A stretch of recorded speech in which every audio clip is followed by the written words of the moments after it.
Isaia, i cili në pjesën e mëparshme kishte profetizuar për lavdërimin e atyre që do të mbeteshin gjallë në ditën e gjykimit fundit, tani i drejton Perëndisë një këngë personale lavdërimi. Arsyeja e lavdërimit të tij është e qartë.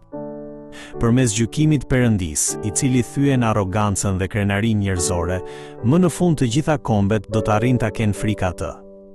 Bota e vendos fuqinë dhe aftësinë njerëzore si vlerat më të larta dhe bëhet krenare, por përpara fronit të gjykimit Perëndisë që një ditë do të vijë, njeriu do ta kuptojë thellësisht pa fuqinë e tij dhe nuk do të ketë zgjidhje tjetër veç se të pranojë fuqinë dhe sovranitetin e Perëndisë.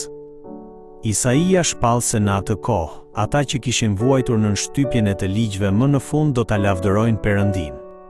Për këtë vepër shpëtimtare të Perëndisë, ai paraqet një figurë të qartë, një re që mbulon diellin përvëlues.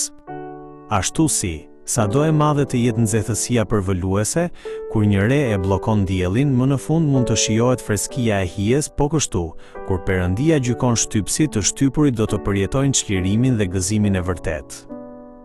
Kjo është një pararendje e veprës së shpëtimit që Krishti do ta kryente më vonë, duke na çliruar nga sundimi i mëkatit, duke thyer pushtetin e vdekjes dhe duke na transferuar në jetë.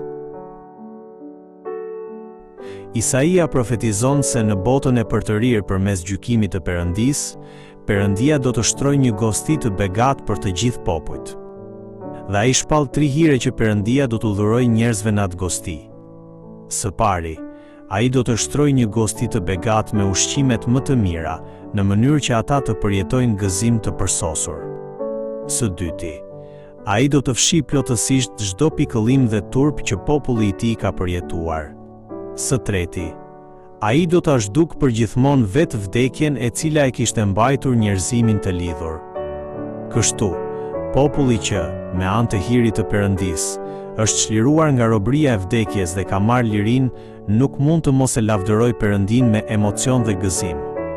Kjo është pikërisht pamja përfundimtare e shenjtorëve që, përmes veprës shpenguese të Jezu Krishtit, janë çliruar nga pushteti i mëkatit dhe i vdekjes dhe kanë marrë jetën e përjetshme.